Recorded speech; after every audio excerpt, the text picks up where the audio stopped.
Thank you. Thank you. Good morning. And very warm welcome to everybody watching on live stream. It's indeed a great pleasure for me to have this opportunity to speak to all of you today. It's personally exciting for me as a woman and a technical woman to see a room full of highly accomplished, very talented women here and everyone watching online. And thank you, Dean Widom, for traveling around the world, inspiring so many women, wonderful stories. Let's just give her another round of applause. Thank you. So what better way to kick off the day than to talk about what I term the data decade. I truly believe this next 10 years, if not more, many businesses will be created using data as a foundation. So until recently, I was the chief executive officer and the chief development officer for one such company called NIO. NIO is building electric vehicles using a lot of data and data science to develop autonomous driving technology, and we launched few vehicles in China already. We took the company public recently, and I left the company to be thinking about my next startup, which I will announce hopefully in the next few months or so. So with that, one of the assertions I want to make today is really mega businesses going forward will be built around innovations that will leverage data, and here I mean everything from database architectures to how we create platforms to collect the data in the right formats so that they can be useful, and applying then machine learning and AI to those data sets. And I also believe blockchain will play a new role and an interesting role going forward in how many of the new businesses of the future will be defined. And this, by the way, this transformation, I fundamentally believe will require complete architectural redefinition all the way from service delivery going to silicon, which will disrupt many of the existing businesses that exist today and also pave the way for new entrants to actually start companies and grow them to be huge businesses going forward. And if you think back retrospectively, this is not so much different in how we saw the internet, the evolution and the adoption of internet give rise to whole new sets of architectures, and more recently, the mobile internet and what it did to the industry. So if we look back and double click on that, 10, 20 years ago, probably 25 years or so ago, when the internet started to become a massively adopted platform, industry then totally focused on how do we get billions of people online. With that, there were devices and device companies that became very successful, and desktop computers followed by laptop computers became the device at that time. That was the most popularly used device everywhere. In fact, Microsoft, Bill Gates famously said a PC on every person's desk back then. And then also on the infrastructure side, we saw companies that were building storage solutions, premise-based networking solutions, which Cisco was where I was Chief Technology and Strategy Officer before I went to NIO.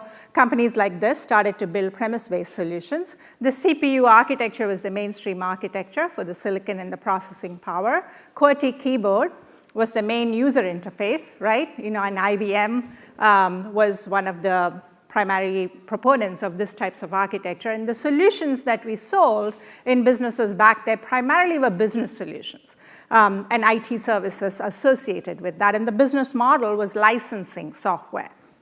Enterprise was where most of the advanced technology resided, and many of the solutions had to do with productivity in the office.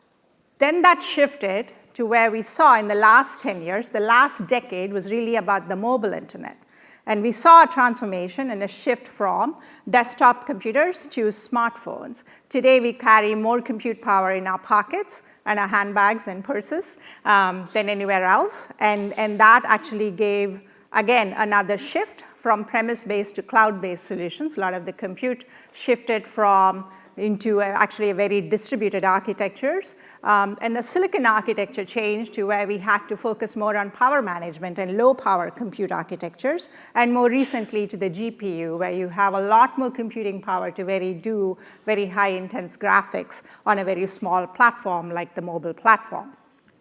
With that, the user interface also shifted from a QWERTY keyboard to a touch screen, right? Many of our kids growing up now don't really need to know how to type because they use the touch screen for everything. They just do things in a very different way. With that, we also saw how the services shifted into now mobile apps and subscription-based cloud services. We pay on demand and we pay as we use the services that we want to use. Companies like Uber, Lyft, Airbnb, all these companies actually were born as mobile native companies. And so that's because of the rise of the mobile internet. We had to redefine the entire stack and all of the solutions associated with that.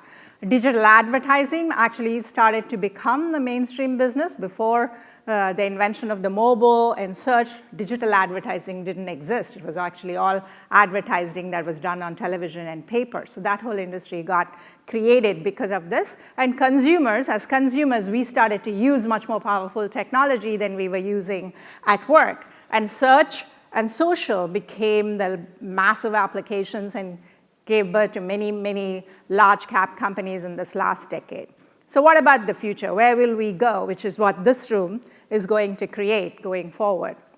So in the future, we will be focused not just necessarily getting people online, and the mobile internet was always keeping people always online. We now have to focus on how do we keep people safely online. So huge emphasis on privacy, and as data scientists, we have the responsibility to make sure we are collecting data in an ethical manner and using that data in a responsible way. So focus is going to shift again, and AI is really going to be the architecture that will drive everything from the service architecture to the silicon architecture, like I said.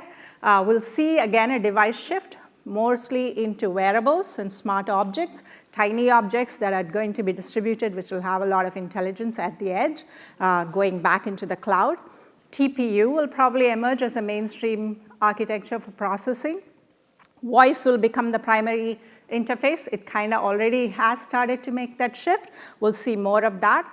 Applications will be much more on demand, microservices that we will be using different sets of services that we'll need in a combination way. Data commerce, I think, will emerge in how we actually apply commerce to data. Data people will start treating as their property.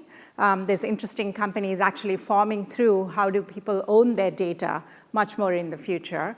Subscription will become the primary business model for how people will pay for these services. Consumer internet and enterprise-focused solutions will start to blend together. And this kind of is already happening, which will become much more mainstream going forward. Data, AI, and blockchain, as I said, will become the killer technologies that will drive the future. So this is kind of how I see the future evolving. So why do I believe this? If we look back for 2018, I often believe actually we have to look at what is happening in the last year in order to predict where the future is going. And this is a lot of data on this slide, but I'll just highlight a few things. If you kind of look at, there were some foundational shifts that happened in 2018. Probably first and foremost, 2018 we'll remember as the year that social changed forever, right? Now, all the concerns people started to have about the veracity of news and what we are seeing and reading as news, the accuracy of it, on all different platforms, by the way, not just Facebook, but TV, digital print. This started us as consumers to become much more aware of having more accurate, validated data, not just something that people were passing on as news, right? So this is probably one of the, I would say, foundational shifts that happened in 2018. Social media business practices started to get a lot more scrutiny. We saw hearings in Congress where there is interest from regulators in understanding what is happening on these social platforms. I think this is all a beginning of heightened awareness amongst users around the value of their data. People started to realize that the data that they're sharing is their data and they need to have certain rights about that. I think it's an important point, and hopefully we'll discuss what role policy and regulation plays in data as scientists as we think about algorithms to apply to this data. High quality streaming video, I'm on the board of Microsoft and I'm on the board of Spotify, a very interesting company. So the rise of Spotify and Netflix have shown us that as users, we're willing to pay for high quality streaming content.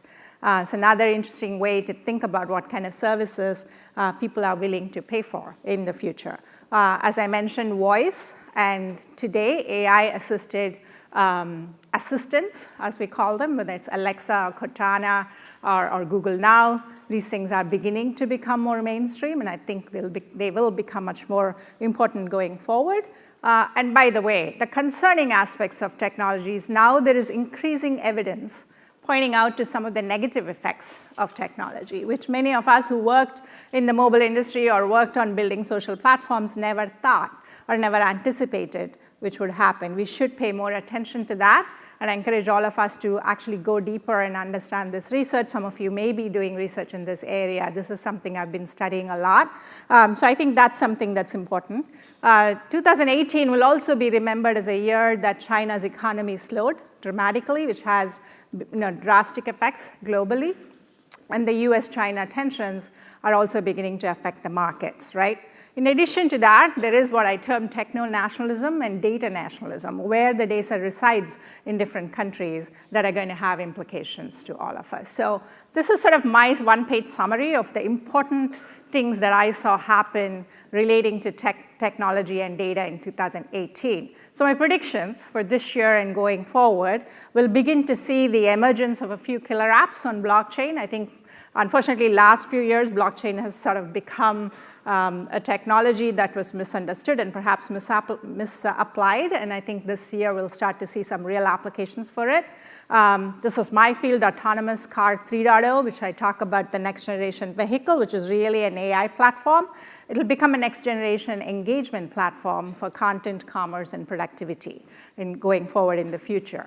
As I mentioned, users are becoming much more aware of the importance of data, and we're beginning to talk about data abduction, data privacy, data trafficking, data brokerage, how some of the good things of data could actually have negative implications. So as scientists, as I said, we should pay more attention to this.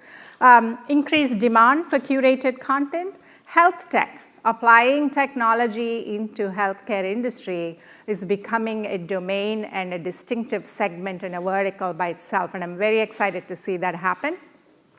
We will start to see actually new platforms emerge, perhaps, for very specialized communities. It started off in gaming. Gamers, any gamers in the room? Anyone into gaming? Few of you. I think gaming has always had a definitive platform on its own, and we perhaps will see more of these specialized communities that will be built in distinctive platforms. Another opportunity to do startups around this. China, I believe, will start to accelerate their intended goal of becoming a STEM leader in the world, and this is something that's going to be important for us, and especially in the United States, we should be paying very special attention to this and make sure we're not falling behind as a nation in our leadership. And then core business growth for certain large platform companies will begin to slow as they search where their next set of growth is going to come from. With that, if you then step back and say, so where will the opportunities be? Specifically for data science, many of the applications that I see will come with data science becoming the front and center. So in this graph, I've pictorially tried to show where I see the data science applications, and by the way, I'm using data science in a very broad sense of the word here. They started off with personalization. Initially, it was primarily Netflix, Amazon, companies like this that were using data science primarily as a recommendation engine for us. You like this book, so maybe you'll like this other book. You watch this movie, perhaps you'll like this TV show, right? That's sort of where data science applications was. And then it moved to advertising. And as I said, there's pluses and minuses of how data is used for advertising. Then it began to creep into what I term connected robotics. So things like autonomous driving, not just for cars, but for drones, for delivery vehicles, it's kind of beginning to shift there, where it becomes a challenge now. Now we are using data in a very different way to control not just recommendations, but control very safety critical machinery that takes people. So a car weighs a ton. And we are sitting in a vehicle and we are collecting data through cameras and sensors, and we are operating very mission critical equipment with this. So the complexity becomes much more than a simple recommendation engine that's telling us which book we may like or dislike, right? And so as you go along the y-axis, the complexity of what data and data science has to do and the criticality of which it affects human lives becomes much more important. Then go one step further, health tech. Now we have to be really careful about the reliability of the recommendations we're making. If we're using data to perhaps assist a doctor to do early diagnosis, right? Now it could be a very life-threatening situation. So we have to take much more responsibility to focus on the reliability of the algorithms and the applications therein.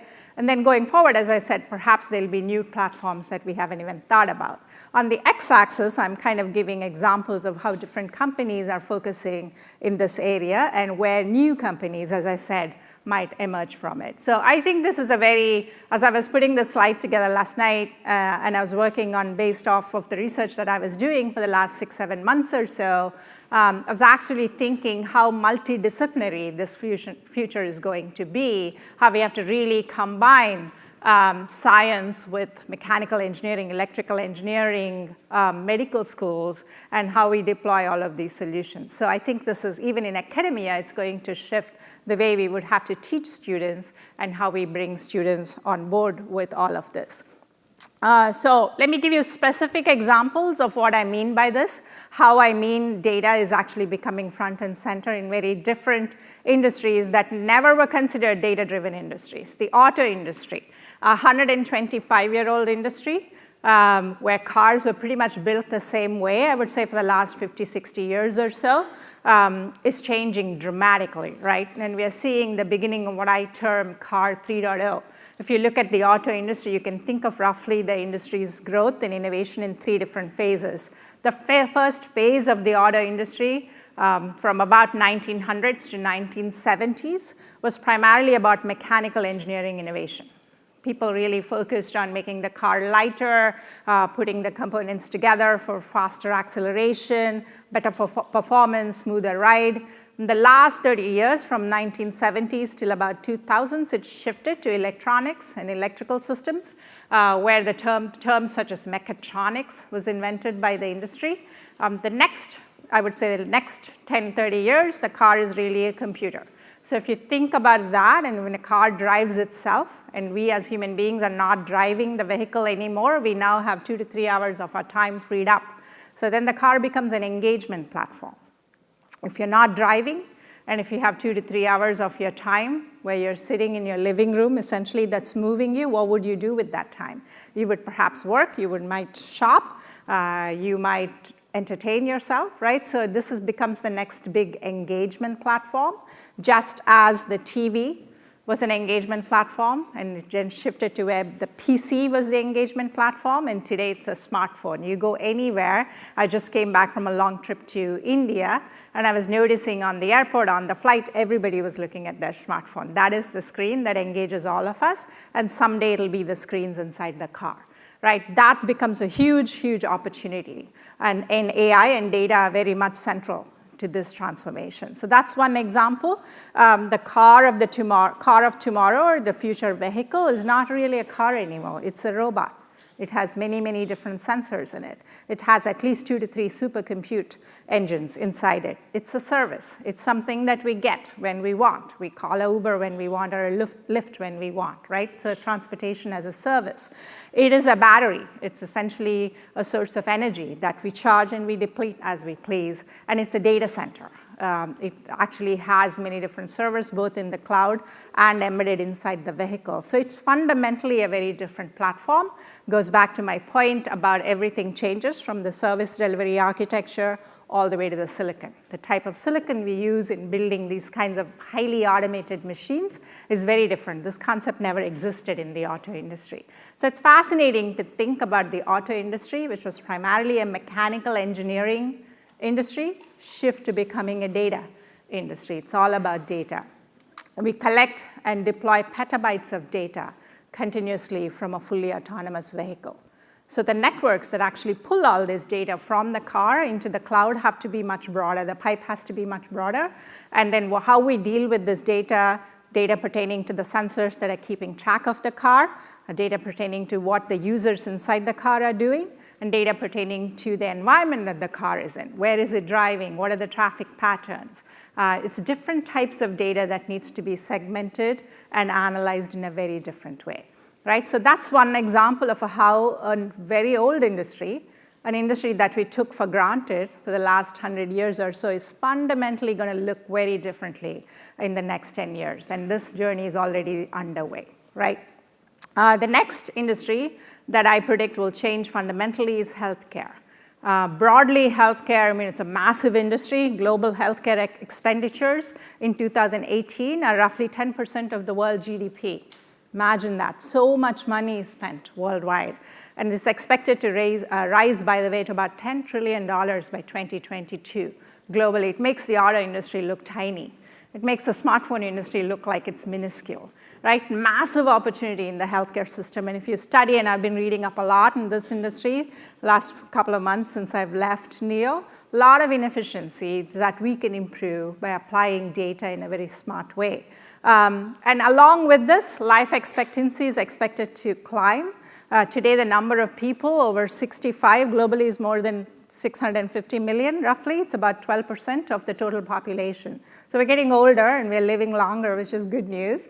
We're staying healthier, right? So we're going to look for ways to focus more on wellness rather than sick care. So this is actually going to shift the focus from taking care of the sick to allowing us to stay healthy longer to delivering personalized healthcare. Right? And if you take that massive healthcare industry and segment how much of that is health tech, it's about 280 billion by 2021. So even that part of it is still very big as an industry. A lot of opportunity here. And so what role will data science play in this? Health informatics, really collecting information, everything from insurance data to data pertaining to patients, and by the way, a lot of publicly available information.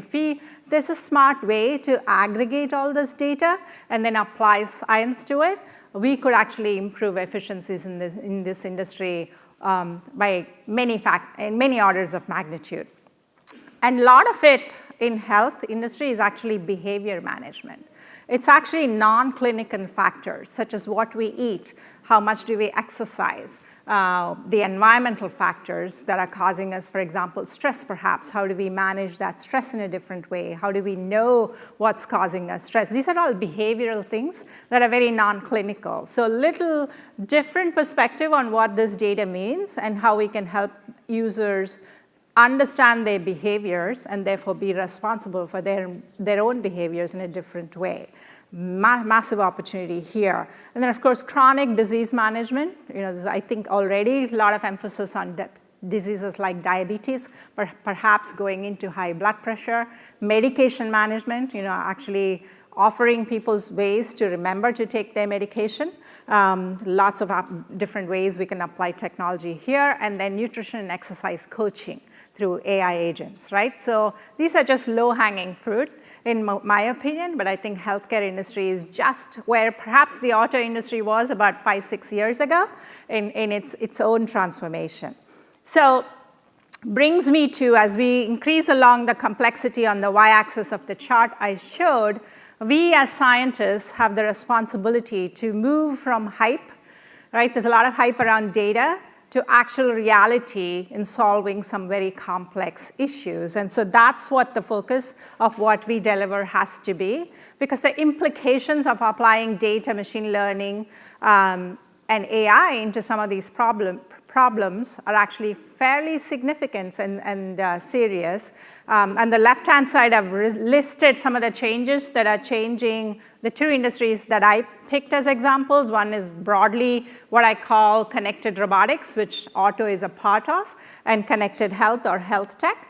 Right? And if you can think of the applications or the challenges, it's how do we treat this data? How do we make sure that there is a secure way of accessing and retaining this data? What kind of things that we have to worry about that will help users feel that their privacy is protected? What role does regulation play? How do we make sure the algorithms are going to always be reliable in being able to predict? These are not simple things to address, and therein lies the challenge that we as scientists have to focus on. And then shifting gears a little bit, how do we fix the mess that we created? If you kind of read the emerging body of research that's bubbling up right now, it's actually pretty worrisome. Right? The negative effects of social media and what that means, and addiction to technology and screen time, and the effect this is having on our children. What does that mean? How do we reverse some of that? How can we make something positive and take the negative effects of this out? This is a big, big challenge for all of us, right? So you can read the research that's out there. So my message to all of us, and include myself in this, is as scientists, we have to proactively address the potential unintended consequences of some of the solutions that we will be developing, right?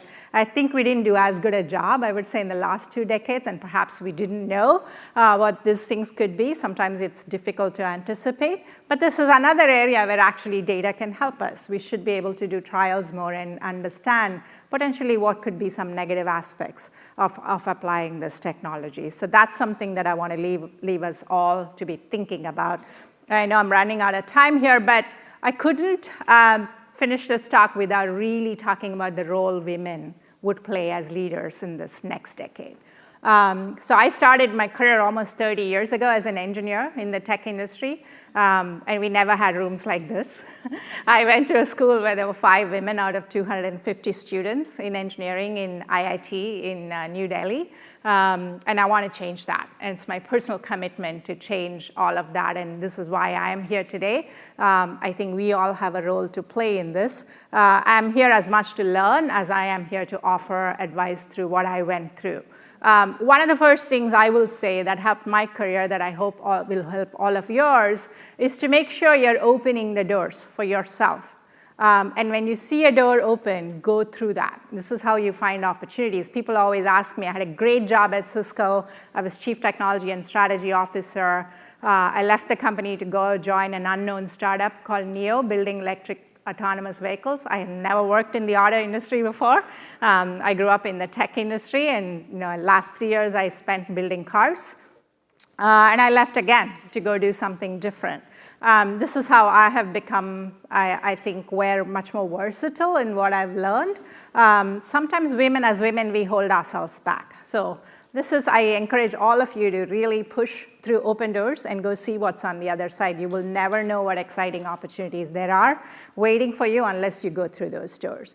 The second thing is an advice that I got from my dad when I went off to study engineering. He said to me, keep your eyes on the stars and feet on the ground. What does that mean? I asked him, what does that mean? That doesn't even make any sense, Dad. He said, well, that means you should have a grand vision, but you should have a plan to get there. Focus on the details. As you're planning your careers out or you're building your companies, make sure you have a big, broad vision, but make sure there's always a detailed execution plan to get there. This is something I carry with me all my life. And the last thing I will say is to learn to work across boundaries. Increasingly, our world is becoming much more multidisciplinary. The solutions that we have to create, how we collect data, how we apply data, is going to be radically different if you think about the connected robotics industry or healthcare industry. We have to learn to talk to people from different fields. Even when I went to NEO, had to learn the concepts of building a car. I'm not a mechanical engineer. I really had to sit with the mechanical engineers and understand how data needs to be applied into connecting a system that's moving constantly all the time. So this is going to become very, very important to all of us. So let's make this next decade the WiDS decade, right? The Women in the Data Science decade. I think we started off by saying educate, inspire, and support, and that's what we will do. And we as leaders will have a huge opportunity to create many, many mega businesses that are going to use data as at the foundation of it. With that, thank you so much for inviting me.